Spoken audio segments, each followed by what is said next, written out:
Hey, Kyle's Wonderful here again with another wrestling review. This time it's WWE Main Event from August 17th, 2022, recorded, recorded August 15th in Washington, D.C. before Raw.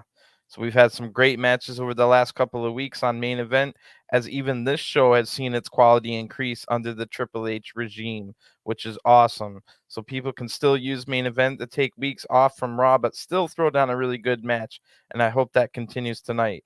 This week's episode of Main Event starts with Akira Tazawa coming out. We last saw Tazawa on Main Event 3 weeks ago, losing to Cedric Alexander and Mustafa Ali while teaming up with T-Bar. But the week before that, Tazawa did win his last singles match, which was against Reggie. His opponent comes out next, and it's going to be Shelton Benjamin. Last week on Main Event, Shelton lost to his former tag partner, Cedric Alexander, but the two men did shake hands after the match, and Shelton seems cool with Cedric moving on to form his new tag team with Mustafa Ali. So we did finally get to see Cedric and Ali get their first match as a team on Raw this week, but they did come up short against The Miz and Ciampa.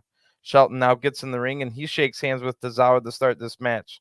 So this should be a pretty highly athletic match. These two did have a match on Main Event 9 weeks ago where Shelton was able to get the victory, and Shelton is 4-0 in singles matches against Tozawa. All of them happened on Main Event over the last few years.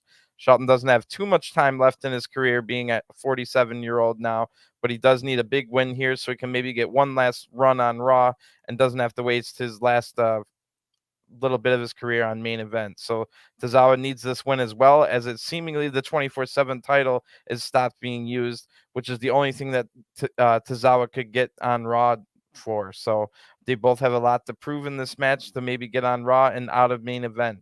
Tozawa starts with a waistlock here, but Shelton gets out of it, and Tozawa tries to lift Shelton up, but it doesn't work. Tozawa being much, much smaller, as he is in almost every match unless it's Reggie. Tozawa then tries a sunset flip, but again, Shelton was too strong for that. Shelton now hits a big forearm. Tozawa fights back with a forearm and an enziguri. Then Tozawa hits a great-looking springboard Hurricane Rana. Tozawa goes up to the top rope, but Shelton leaps up there and immediately hits a top rope overhead superplex. That was a thing of beauty. And Tozawa's in big trouble. He slammed down hard in the mat, and he got thrown more than halfway across the ring from the top rope. Shelton now hits a backdrop, back body drop right after that, a powerful scoop slam. So Tozawa's able to kick out at 2 from the pin, but won't be able to take much more damage like that with his small size working against him so far, because Shelton has been able to match the speed and agility of the much smaller Tozawa. But Tozawa is able to evade the next attack in the corner, and then his hits to Harris and the Shining Wizard. Big there for Tozawa. Shelton's able to kick out at 2. Those moves kind of surprised Shelton. So Tozawa now lifts Shelton up, but Shelton is able to block whatever move it was going to be. Tozawa blocks a power bomb attempt right after that, and then Shelton ducks under a spin kick, but Tozawa hits another spin kick right after that, knocking Shelton down. Now Tozawa goes back up to the top rope, but Shelton again is able to jump up there in one big leap, but this time Tozawa knocks him off and comes off the top rope with a back elbow.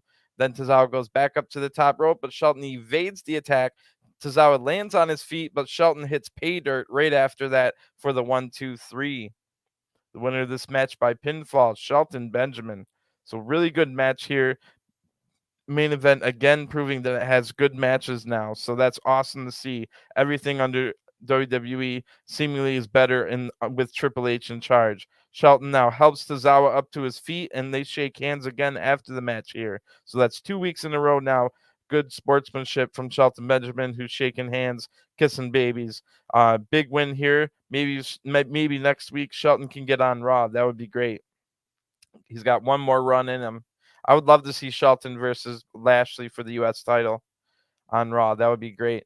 So now we get to the highlight section of Main Event. First, we get to see from 2 weeks ago on SmackDown a quick recap of the highlight of the Gauntlet match, where Raquel Rodriguez dominated, eliminating 5 people in the 7-person Gauntlet, but Shayna Baszler was the last person to come out, ended up beating Raquel to become the #1 contender. So it will be Liv Morgan defending the SmackDown Women's title against Shayna Baszler at the next pay-per-view in a couple weeks at Clash at the Castle in the UK.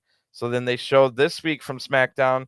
It was supposed to be a contract signing for that big match, but Ronda Rousey returned. She came out through the crowd, paying her fine with cash, extra cash actually, because she doesn't mind getting fined again. So she's currently out suspended for her actions at SummerSlam, attacking referees and Liv after the match. After the controversial, Liv did end up tapping out before she got the 1-2-3, but the referee did not see the tap out before the 1-2-3, allowing Liv Morgan to keep the title. That's what made Ronda Rousey freak out when she saw the replay played at the venue, so at SummerSlam. Anyway, then this week on SmackDown, when they had the contract signing, Shayna Baszler attacked Liv's hurt arm, but Liv was able to slam Shayna through the table. So this week there will be a face-to-face on SmackDown between Roman Reigns and Drew McIntyre ahead of their Clash at the Castle title match as well. After that, then we see highlights from the best match this week on Raw. It was Bobby Lashley retaining the U.S. title against AJ Styles. That was their first ever singles match against each other, despite being in both TNA and WWE together for many years. During that match, we saw for the second week in a row Dexter Lumis trying to run through the crowd. And this is a very mysterious story that's been happening 2 weeks in a row on Raw. Will Dexter Lumis bring Johnny Gargano with him eventually? I can't wait to see how that story plays out. Next, after that, they show the ending from SmackDown where Raquel Rodriguez and Aaliyah defeated Shotzi and Xia Li in their first round tag team tournament match. Then after that, they showed the ending from the tournament match on Raw, where Alexa Bliss and Asuka beat Doudrop and Nikki ASH. So this week on SmackDown, it'll be the final first round match in the tournament. Natalya and Sonya Deville taking on Nikita Lyons and Zoe Stark.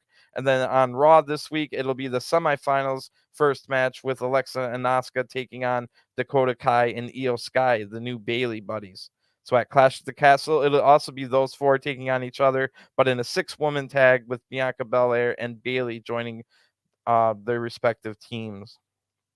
So it's time for our second main event match tonight, and the crowd goes absolutely wild when the Street Profits come out next. So they absolutely love the Street Profits here in Washington, D.C., and the Street Profits actually have special Washington football style gear. I can't remember the new name. I think it's the Commanders, but I know them as the Skins. Anyway, that the gear looks really cool. I love how the Street Profits always have special gear for whatever sports team they're in that current city. So out next is Alpha Academy, and the crowd absolutely hates them. So this is going to be Street Profits, Angelo, Dawkins, and Montez Ford against Alpha Academy, Chad Gable, and Otis. So Otis is kicking the red Solo Cups left over from the Street Profits entrance as they make their entrance. And the last time these two teams met was in a 6-man tag team with Lashley and Theory there as well. It was on the 4th of July where Otis ended up throwing up after the match thanks to competing in a hot dog eating contest before that where Tozawa was the winner.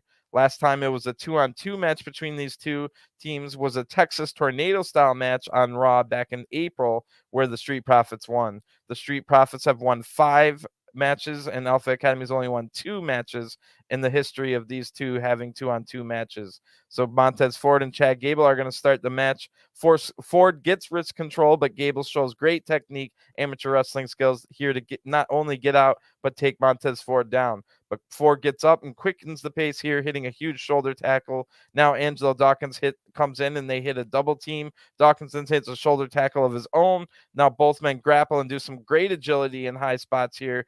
Both men hit arm drags back and forth, but then Dawkins drop kicks Gable out of the ring. Otis runs in. He gets thrown out of the ring as well. And then Montez Ford runs in and dives out of the ring onto both Alpha Academy members. We go to an advertisement break now, and when we return, we see that what we missed was Gable turned it around with a big suplex, and now Otis is in the ring wearing down Montez Ford.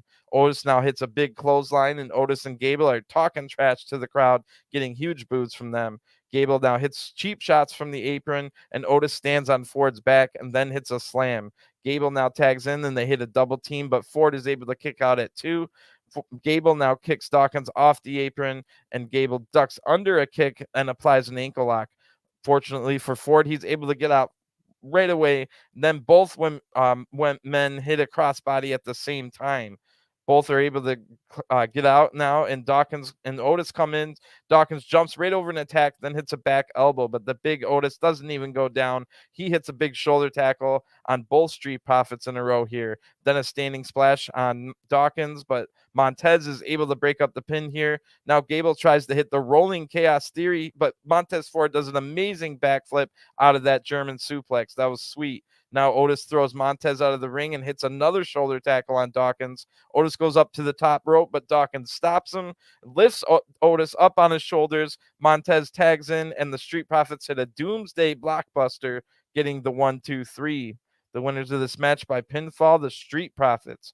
Big win for the Profits here after losing 2 straight title matches against the Usos in back-to-back pay-per-views. So they also, after that, lost singles matches each to Seth Rollins. So big win here for the Profits to get back in the win column. They'll be looking to get another shot at the titles as soon as possible, just by beating everyone else in the division. They would have to get another title shot if they just beat everybody else. So that started tonight by beating Alpha Academy, who themselves are going to need to pick up their game if they want a title shot soon.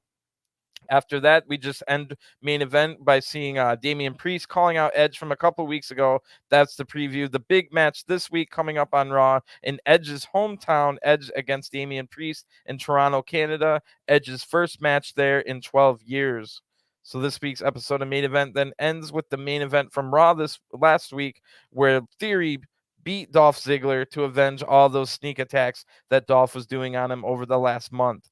Theory still has the briefcase in his possession, as he did not cash it in at SummerSlam, and Theory can still cash in the briefcase at any given time. We have no idea when, but as long as Roman Reigns is around, including this week on SmackDown, because Roman Reigns will be there, you never know if we'll see Theory. So that'll do it for this week's edition of Main Event. I'll be back with there was big NXT UK news today. I will be covering NXT UK, but there's only, I think, 2 or 3, maybe even 4 episodes of NXT UK left before it's done forever. It'll be changed. It'll be taken away. There's already been 12 people fired from NXT UK. So not everybody's going to make the transition over to what they're now calling NXT Europe, and that will start sometime in 2023. That's big news there. So unfortunately, for all NXT UK fans, this will be the last couple of episodes. Then they will have the Worlds Collide event, NXT UK versus NXT 2.0 on September 4th, and that will be the last NXT UK event. But like I said, it'll be NXT Europe sometime in 2023, and the person that will run NXT Europe is Shawn Michaels, who currently, quote unquote, runs NXT 2.0, but everybody thinks Bruce Pritchard's still in charge of 2.0, but that probably won't be for too long. So it's unfortunate for NXT UK. It's going to be gone, but it looks like NXT Europe is going to join its place, and this looks like Triple H is going to go back to that idea of Triple H wants like an NXT South America, an NXT Asia, an NXT Africa, an NXT Middle East. So now that NXT UK is going to change to NXT Europe, I think that those plans are back on. At some point in maybe the next 20 years, we'll have some big system where there's a WWE territory throughout the world where there's an NXT in every continent. And this might be the first step towards that. It looks like that wasn't going to happen anymore. Triple H said that was the idea he wanted, but we'll find out. But anyway, thanks for tuning in for this week's main event review. And like I said, I'll be back later today with the NXT UK review as well. Only about 3 episodes left in NXT UK history. So enjoy your time, and I'll talk to you again later. Peace.